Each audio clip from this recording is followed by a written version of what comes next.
Bom dia, irmãos. Todos bem? Vocês estão felizes? Eu estou muito feliz hoje porque, mais uma vez, o Senhor deu a oportunidade para a gente pudesse ouvir a palavra dele e aprender com ele. Nesse mês de agosto, a gente iniciou uma série chamada O Deus Invisível, que é uma série de histórias comuns que, aparentemente, aos nossos olhos, não tem nada que fale da grandeza de Deus, mas ela, como o Ramon pontuou na primeira pregação, que ela vem recheada de histórias que dizem quão grande é o nosso Deus, quão maravilhoso, quão soberano, quanto exaltado é o nome do Senhor. Histórias comuns, histórias como as minhas, as de vocês, histórias normal do cotidiano, do nosso dia a dia. E hoje eu queria compartilhar com os irmãos a partir do livro de Jó, no capítulo 1. É um livro bastante extenso, mas eu sei que o Senhor vai falar conosco, em nome de Jesus. Então vai ser no livro de Jó, capítulo 1, do versículo 1 ao 11, que diz assim: Havia um homem na terra de Uz, e seu nome era Jó. Ele era um homem íntegro e correto, que temia a Deus e se desviava do mal. Jó teve 7 filhos e 3 filhas.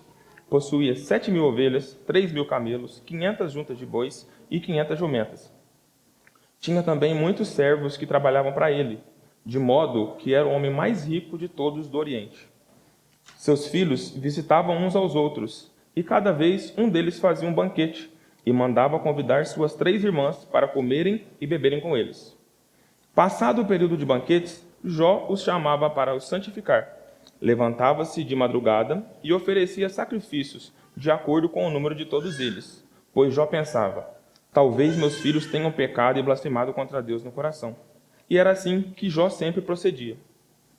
Certo dia, os filhos de Deus vieram apresentar-se diante do Senhor, e Satanás também veio com eles. O Senhor perguntou a Satanás: de onde vens? Satanás respondeu ao Senhor: de rodear a terra e passear por ela. O Senhor disse a Satanás: observaste o meu servo Jó? Na terra não há ninguém como ele. É um homem íntegro e correto, que teme a Deus e se desvia do mal. Então Satanás respondeu ao Senhor: será que Jó teme a Deus sem intenções?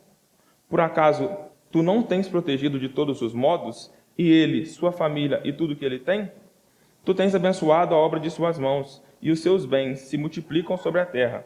Mas estende a mão agora e toca em tudo que ele tem, e ele blasfemará contra ti na tua face. Amém? Vamos orar? Senhor, eis aqui a tua palavra que acabamos de ler. Eu peço a ti que venha trazer o entendimento necessário para a sua igreja, Pai, entender qual é a vontade do Senhor sobre ela. Senhor, traga clareza, traga sabedoria para a interpretação do texto. Seja o teu nome exaltado sobre todas as coisas, Senhor. Que o teu nome seja exaltado e glorificado, em nome de Jesus. Amém. Eu queria primeiro trazer o contexto da história de Jó aqui. O capítulo 1, do 1 ao 5, ele vem explicar quem era Jó, o que ele era, o que ele tinha, o que ele fazia. O texto vem dizer que Jó, ele era um homem muito rico, de modo que não tinha ninguém no Oriente mais rico que ele. Além disso, ele tinha muitos bois, ele tinha jumentos, tinha camelos, ele tinha ovelhas, tinha muitos servos e muitos funcionários. Isso vem dizer para nós de uma vida comum, um homem que ele era rico, ele tinha muito dinheiro, ele tinha muitos bens. Além disso, ele tinha 10 filhos. E nessa parte, eu queria que os irmãos guardassem esse pedaço, porque ele vai juntar no final e vai nos explicar. Jó, ele era um homem temente a Deus, ele era reto, e ele se desviava do mal e ele era íntegro. Além disso, ele oferecia sacrifícios, não só por ele, mas também pelos filhos dele. Porque ele pensava que, vai que os meus filhos estão fazendo alguma burrada por aí, vai que no coração deles eles têm blasfemado contra Deus. Eu não vou deixar essa oportunidade para que eles possam ser condenados mais para frente. Então eu vou, desde já vou tomar conta disso e vou prevenir que aconteça algo pior. Essa é a parte que eu queria que os irmãos guardassem para no final a gente juntar. Além disso, a palavra vem nos dizer que os filhos de Deus estavam todos reunidos com Deus e nisso também Satanás estava lá. E Deus pergunta a ele: de onde você estava? O que você está fazendo? Ah, Senhor, eu estava andando pela terra, passeando por ela. Aí Deus vai e questiona ele: mas você viu meu servo Jó? Ele é um homem temente a Deus, ele é íntegro, ele é bom e se desvia do mal. E aqui eu gostaria de pontuar uma coisa. O Senhor, ele não é um Deus criador que criou o mundo e saiu. Ele é vivo, ativo e constantemente presente, ainda que nos mínimos detalhes da criação dele. E a segunda coisa é que o Senhor, ele estabelece limites. E ninguém pode ultrapassar esses limites dele. Ninguém. Nada pode desafiar a autoridade de Deus. Porque a gente, na nossa pecaminosidade, a gente pode olhar para o texto e pensar que o Satanás estava, por acaso, desafiando a Deus, ou desafiando a autoridade de Deus, ou sendo como um igual, sendo um como está de pé de igualdade com o Senhor.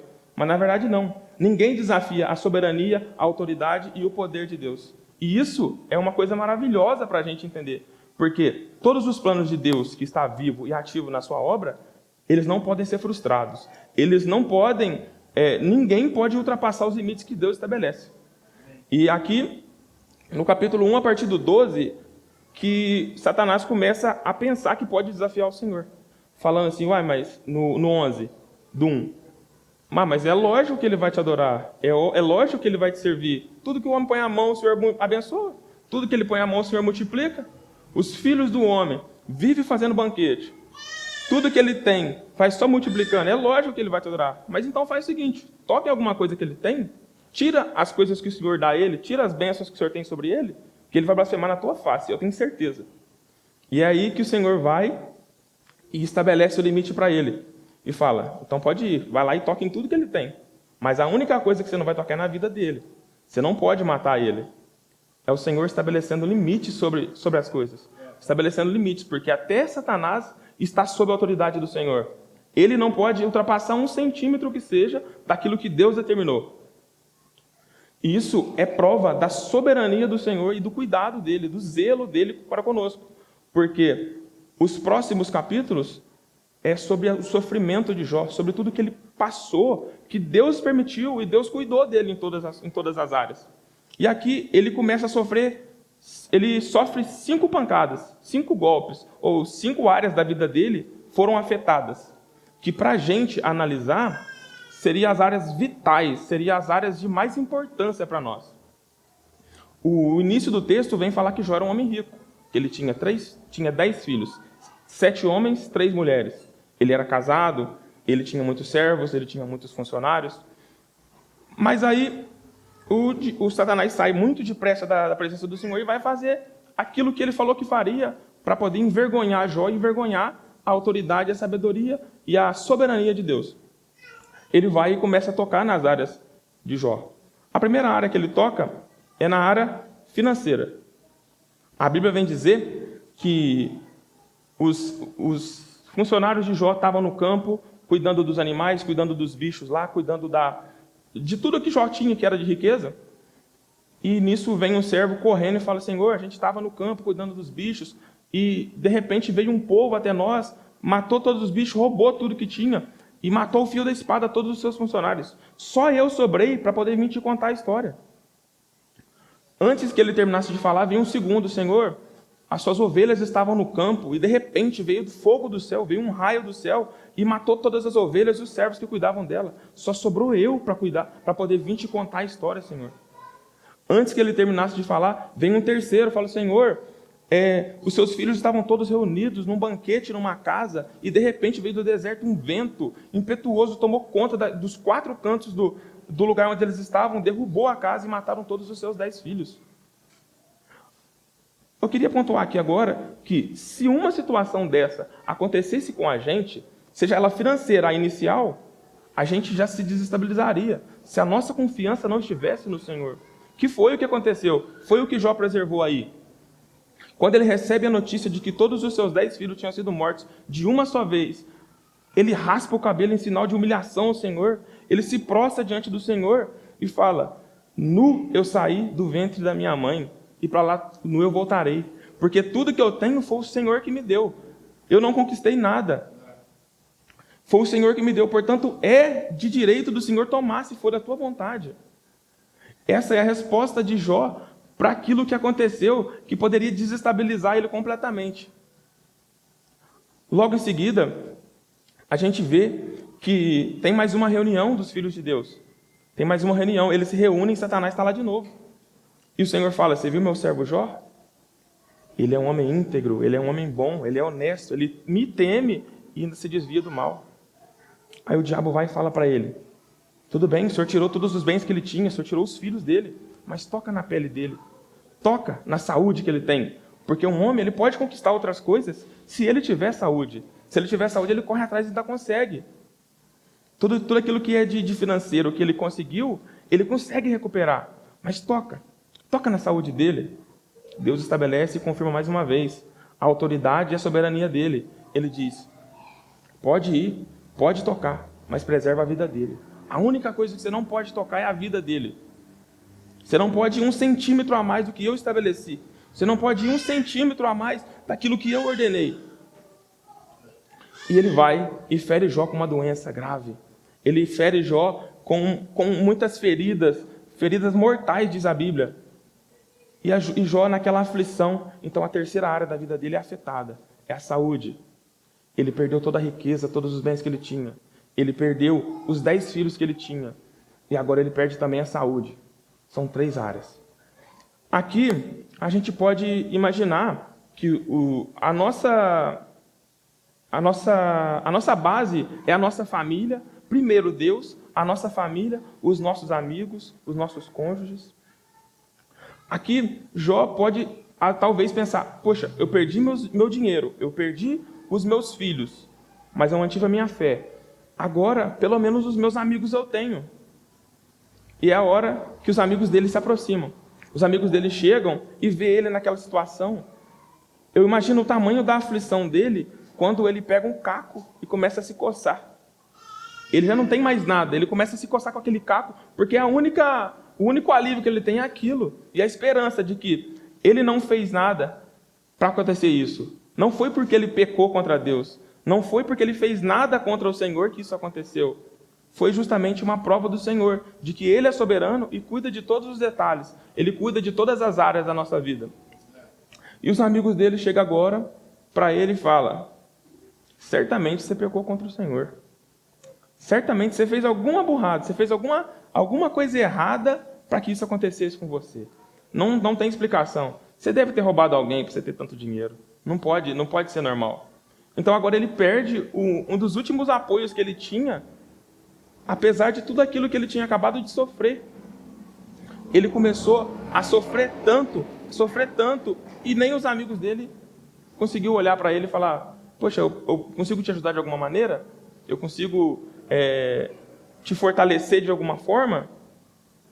Não, eles não tiveram isso. Eles não tiveram essa atitude de ajudar.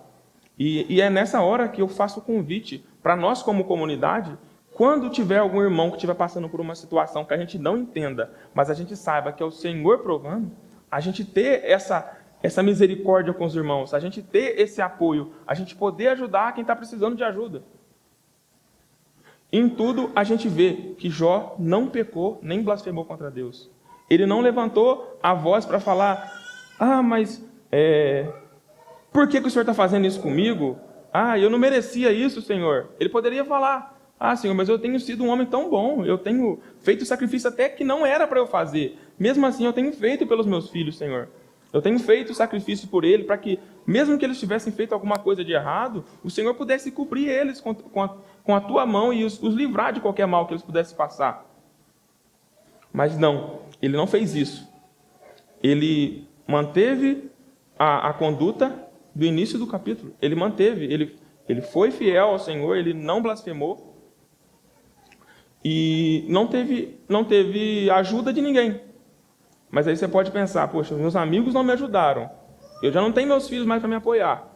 Eu já não tenho a minha riqueza para poder correr atrás de recurso. A minha esposa fica do meu lado. Ela me ajuda.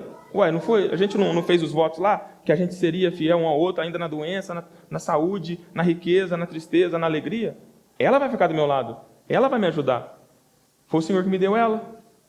Mas aí, quando ele está nesse momento de aflição, onde já não tem mais onde enxergar Deus ali, a esposa dele vira e fala para ele, mas você está mantendo a tua integridade ainda? Você ainda está mantendo a tua fé em Deus? Esse mesmo Deus que te amaldiçoou, que te jogou chaga sobre você, que tirou tudo que você tinha, tirou até os nossos 10 filhos, você ainda mantém a tua integridade em relação a isso? Amaldiçoa esse teu Deus e morre de uma vez, que vai ser melhor para você. Pelo menos você não vai sofrer, você vai parar de sofrer ali. Mas eu me alegrei quando o Jó respondeu a ela, falou assim, você está se comportando como uma louca. Então quer dizer que eu posso escolher, então o que se vem bem, se vem mal para mim, eu posso escolher isso.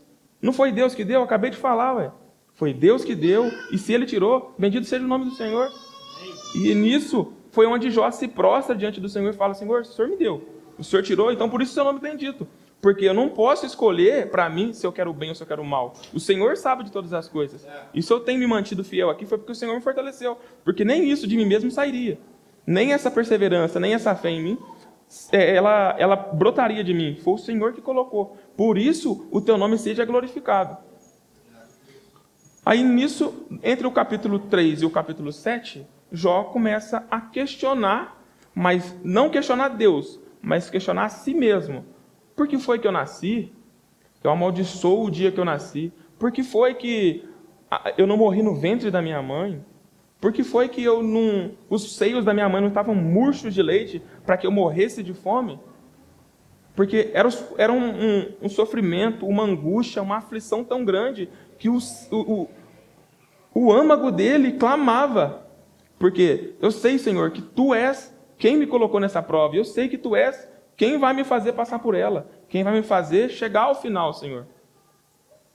Então agora, o Jó já tem as cinco áreas da vida dele afetada. Ele tem a área financeira afetada, ele tem os filhos dele que já estão mortos, ele tem os amigos que abandonaram ele e ainda levantaram um testemunho contra ele que era falso, a esposa dele não ficou do lado dele e ele ainda perdeu a saúde. Ele já não tem mais nada onde ele possa se agarrar com esperança. Ele não tem mais no que ter fé, senão no Senhor. A única esperança dele é de que, se Deus me colocou nessa prova, é Ele quem vai me tirar. E em resposta a isso, ele não teve resposta nenhuma nessa hora daquilo que ele perguntou ao Senhor. Por que o dia do meu nascimento não foi amaldiçoado? Por que não se tornou tudo em trevas? Por que eu não morri antes? Ele não teve resposta nenhuma de Deus em relação a isso. Deus não virou para ele, não, você não morreu porque eu tenho tal coisa. Não, Deus não respondeu o que ele perguntou. Deus respondeu com completo silêncio. E às vezes, nas nossas vidas, o silêncio de Deus, ele grita tão mais alto de qualquer barulho, que a gente, no simples silêncio de Deus, a gente tem respostas. E a gente não entende isso quando está passando, se a gente olhar com os nossos olhos comuns. Se a gente não olhar para as nossas histórias, para as nossas vidas, para o nosso sofrimento, com os olhos de quem tem fé em Deus e que sabe que essa prova vai passar conforme Deus mandou que passasse e conforme Deus falou que quando Deus determinou, cessasse. No capítulo 38 ao 41, Deus agora vem despejar sobre Jó tudo aquilo que era do início, tudo aquilo que Deus queria falar com essas provas sobre Jó. Ele vem falar sobre Jó, da sua grandeza. Teve um teólogo que veio aqui nessa mesma casa, pregando há uns domingos atrás, que falou uma frase que marcou muito no meu coração, que fala assim: a nova história que Deus tem para nós não é uma história que conta sobre nós, mas que conta sobre Ele. E é esse o intuito dessa palavra, esse é o intuito de que Deus queria revelar para Jó. Não é que o sofrimento de Jó ia engrandecer ele como homem, mas que o sofrimento dele iria aproximar ele de Deus, iria fortalecer o relacionamento dele com Deus. Porque a gente olhando para essa história, do início até aqui, a gente só pode imaginar, poxa, o cara fez alguma coisa errada. É igual os amigos dele, a gente só pode pensar, não pode ser comum. Aliás, isso é uma coisa comum, ele só é um homem que deu azar. Ele começou a perder um monte de coisa. Às vezes a gente está passando por uma fase muito difícil na vida da gente, onde a gente não consegue enxergar Deus em nada nela. A gente não consegue enxergar. A gente está tão no fundo do poço que a gente não consegue enxergar. Poxa, como é que eu vou sair daqui? Mas é daí que brota a fé genuína, a fé verdadeira em Deus. Porque se a gente não consegue com as nossas próprias mãos, só pode ser o Senhor para nos tirar de lá. Só pode ser o Senhor para nos livrar. E aí Deus responde a ele: ô Jó, responde para mim então. Na onde que você estava quando eu estabeleci limites nos mares? Na onde que você estava quando eu coloquei o sol sobre a terra? Na onde que você estava quando eu criei o mundo? Quando eu criei todos os seres? Na onde que você estava? O que que você fez para que isso fosse feito? O que que você fez para poder me ajudar nessa parte? O que que você conseguiu fazer com as suas próprias forças para que tudo que tem aqui, tudo que você tinha aqui pudesse ser feito? Me fala, responde para mim então aí. E a única resposta de Jó para Deus foi só: Senhor, eu bem sei que tudo pode e que nenhum dos seus planos pode ser frustrado. Eu sei, Senhor, que Tu és quem criou e eu não tive ajuda nenhuma. Eu não tive como colocar as minhas mãos para estabelecer ou para fazer qualquer uma dessas coisas que o Senhor fez. Eu não conseguiria, Senhor, com as minhas próprias mãos, realizar nada. E aqui eu venho destacar o valor da comunidade no meio da solidão de uma pessoa. Ele estava se sentindo tão solitário, ele estava se sentindo tão sozinho, que ele não conseguia mais fazer nada aos olhos comuns do que não pedir ao Senhor graça e misericórdia. Porque se a gente analisar essa situação e no decorrer dessa história, o final seria lógico, seria ele morrer daqui. Na onde ele estava ali, ele morrer. Simplesmente, ele esmureceria e morreria, simplesmente com uma vida sem propósito nenhum. Ele só teria sido um homem honesto, um homem bom, um homem justo. Mas aqui, o Senhor vem falar para ele: aquilo que eu quero revelar para você não tem a ver com o teu sofrimento. Porque o teu sofrimento, eu só estou aperfeiçoando você para um relacionamento maior comigo. Eu só estou aprofundando o teu conhecimento e a tua sabedoria ao que eu sou, sobre quem eu sou, sobre quem você pode ser em mim. O teu sofrimento, para mim, ele não produz nada se o fruto disso for o reconhecimento de quem eu sou, da minha soberania e do meu poder sobre você. A gente tem que reconhecer, a gente tem que entender que o sofrimento e a solidão, eles fazem parte do processo que Deus está fazendo em nós.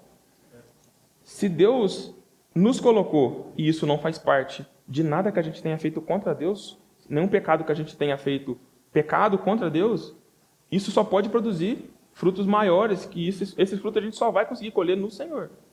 Não tem como a gente colher nada se a gente só planta coisas comuns. Se a gente só faz quando a gente é solicitado, se a gente só faz quando a gente tem força para fazer, não produz nada. Mas aqui o Senhor vem falar para Jó. Falou isso tudo para ele, falou da grandeza dele, falou do amor dele sobre a terra e sobre Jó, justamente para aperfeiçoar, porque ele fala: Senhor, realmente, eu só te conhecia de ouvir falar, mas agora os meus olhos te veem, mas agora o meu coração te conhece. O sofrimento que o Senhor me expôs serviu para que agora eu entendesse que eu, com minhas próprias mãos, não tenho força alguma, mas o Senhor em minha vida tudo pode. Todas as coisas são tuas, portanto, se o Senhor me deu, o Senhor tirou, é porque é teu. É porque o Senhor deu. É porque o Senhor quis que fosse assim. E é nisso que Jó, ele tem uma transformação pessoal através do sofrimento dele. Em Jó, capítulo 42, do 10 ao 17, ele mostra que o sofrimento pode levar a gente a um crescimento pessoal, um crescimento da gente mesmo. Não só pessoal, também como espiritual. Que Deus começa agora a restaurar tudo que Jó tinha. Ele começa agora, em cada uma das áreas que foi afetada, que Jó foi provado e foi aprovado, Deus começa a restaurar. Mas isso tem uma coisa antes disso, que Deus vai falar agora com os amigos de Jó. Ele vai até eles e fala: olha, eu mandei vocês falar uma coisa para Jó, mas vocês não falaram. Vocês não foram obedientes a mim como Jó foi. E agora, o que eu vou fazer? Vocês vão até lá, vocês vão ter com ele, ele vai orar por vocês, e certamente eu vou ouvir a oração dele, vou o abençoar e outra. Os presentes quem vai levar vai ser vocês. Deus agora restaurou as amizades, restaurou os amigos dele. Fez com que, agora, parte a parte, Deus foi entregando de volta a ele, e a Bíblia diz que dobrado. São 2 vezes. aquilo que Jó tinha. Se ele era antes o homem mais rico do Oriente, agora ele é 2 vezes mais rico no Oriente. Deus restaura a riqueza que Jó tinha. Porque se Deus tirou, agora ele devolve para mostrar que ele cuida de cada um dos detalhes das nossas vidas. Ele é o Deus que, para a gente, invisível, mas completamente presente na nossa história. Ele faz com que as nossas histórias comuns, corriqueiras, cotidianas, elas se transformem numa história que glorifique o nome do Senhor, que exalte o nome dele. Então agora Deus restaurou as amizades de Jó, Deus restaurou a riqueza que Jó tinha. Agora Deus vai e restaura a saúde de Jó. Além de restaurar a saúde de Jó, Deus restaura o casamento, porque a Bíblia vem dizer que agora Jó tem mais 10 filhos. Mas aí lembra quando eu falei no início, guarda esse pedacinho, quando Jó oferecia sacrifício pelos filhos dele? Então agora Deus restaura 10 filhos. E diz, mas você pode pensar às vezes, mas não é tudo dobrado? Deus não deu 2 vezes mais do que Jó tinha? Eu estava lendo e vi uma pessoa falando assim que você só perde uma coisa quando você não sabe onde ela está. Se Jó oferecer sacrifício pelos filhos dele, foi Deus que tirou, onde que eles estão? Eles estão com Deus. Então agora, além de 10 filhos com Deus, Jó tem mais 10 filhos na terra. Deus restaurou a riqueza, os bens, Deus restaurou os amigos de Jó, e nisso Deus vem falar que Ele fortalece os nossos amigos quando nós oramos por eles. Jó, quando ele orou e Deus atendeu a oração dele, ele foi curado, ele foi restaurado em todas as áreas. Então agora ele tem os filhos restaurados, o casamento restaurado, a amizade restaurada, a riqueza restaurada e agora a saúde também restaurada. Porque a Bíblia vem dizer que após isso, Jó viveu mais 140 anos. Então ele não só viu os filhos dele terem filhos, mas até a 3ª e 4ª geração. Isso é para a gente entender o tamanho cuidado do Senhor conosco. Porque Ele deu infinitamente mais do que Jó podia esperar de Deus, numa situação onde ele estava lá no fundo do poço, raspando a pele com um caco de telha, da aflição que ele estava sentindo.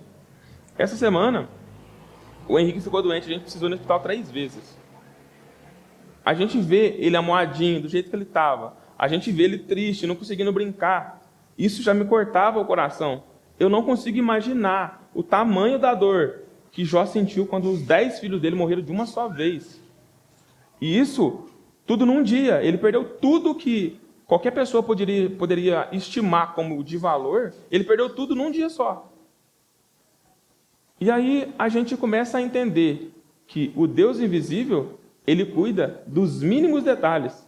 E Ele prepara para a gente infinitamente mais do que a gente esperava, do que a gente imaginava. Porque quando a gente já pensa imaginando com as coisas que a gente consegue realizar com as próprias mãos. Mas o Senhor não trabalha com aquilo que a gente espera. O Senhor trabalha com aquilo que Ele é soberano. Ele trabalha com o que Ele sabe que vai ser o melhor para nós. Então, a gente pode esperar coisas boas, a gente pode esperar coisas bonitas, mas aquilo que o Senhor vem para nos oferecer é muito maior do que a gente imagina. Então, Jó agora ele tem as 5 áreas que antes tinham sido afetadas, transformadas e restauradas pelo Senhor. E em tudo isso, eu gostaria de frisar 2 partes, 2 palavras, que é, primeiro, a soberania de Deus, e segundo, a fé. Porque quando a gente olha para essa palavra, é muito comum a gente pegar e olhar e falar, nossa, mas que homem de fé, nossa, mas que homem que preservou a fé em meio a todo o sofrimento que ele passou. Mas acima da fé de Jó está a soberania de Deus, o cuidado dele. Porque lembra que eu falei que ele sofreu isso tudo, não foi por pecado que ele cometeu? Ele sofreu aquilo tudo porque o Senhor permitiu. Porque antes de quem ouvia falar de Deus, agora tem um relacionamento concreto com Deus. Ele provou e viu que o Senhor é bom. Ele provou e viu que aquilo que o Senhor tirou dele, ele era fiel para cumprir e realizar e devolver tudo que ele tinha. E nisso eu queria convidar os irmãos a refletir sobre as nossas próprias experiências, sobre aquilo que a gente vive, aquilo que a gente sofre, a gente olhar com isso com um panorama diferente agora. Olhar com um panorama de que eu estou passando por isso, é sofrimento, mas o Senhor é quem cuida de mim. Ele me dá o alívio, o refrigério em minha aflição. Ele cuida de mim, independente da área da minha vida que esteja sendo afetada. seja ela o mais impossível que for para mim, Deus é suficiente. Ele é forte para poder cuidar. Ele é forte para restaurar. Quer que seja qualquer área da sua vida, seja ela emocional, seja ela espiritual, seja ela física, independente da área da sua vida que você acha que não tem solução, o Senhor é fiel para restaurar. O Senhor é fiel para cuidar. Porque não foi por pecado. E se não foi por pecado, o Senhor é fiel para restaurar. Então eu queria convidar os irmãos a refletir sobre isso. Não olhar mais para o sofrimento como uma coisa comum que acontece em nossas vidas, mas plano de Deus sendo executado em nossas vidas mesmo. Plano de Deus sendo trabalhado dia a dia, aperfeiçoando o nosso relacionamento com Ele. E eu estou caminhando para o final e queria deixar também 2 passos práticos para que os irmãos pudessem olhar para essa palavra, não mais como uma palavra comum, uma história comum de um homem que viveu uma vida com fé, simplesmente, mas um homem que teve a sua vida inteira transformada e renovada quando ele padeceu o pior dos sofrimentos. E eu gostaria de lembrar também dos irmãos que não foi só Jó que sofreu por causa do Senhor. O próprio Senhor Jesus, no meio do sofrimento, ele foi aperfeiçoado. A Bíblia diz que Jesus aprendeu obediência através do que ele sofreu. Pelo que ele sofreu, ele aprendeu obediência. Por que não nós? Por que não a nossa comunidade? Por que não a nossa vida comum também glorificar o Senhor através do sofrimento? E eu queria encorajar a gente confiar mesmo no Senhor e entender que a nossa confiança tem que ser depositada nele, porque Ele é fiel para cumprir até o final. E para finalizar, eu queria ler em 2 Coríntios, capítulo 4, versículo 17 e 18, que é para confirmar ainda mais aquilo que a gente aprendeu sobre a vida de Jó e sobre a nossa confiança em meio ao sofrimento, daquilo que a gente pode passar.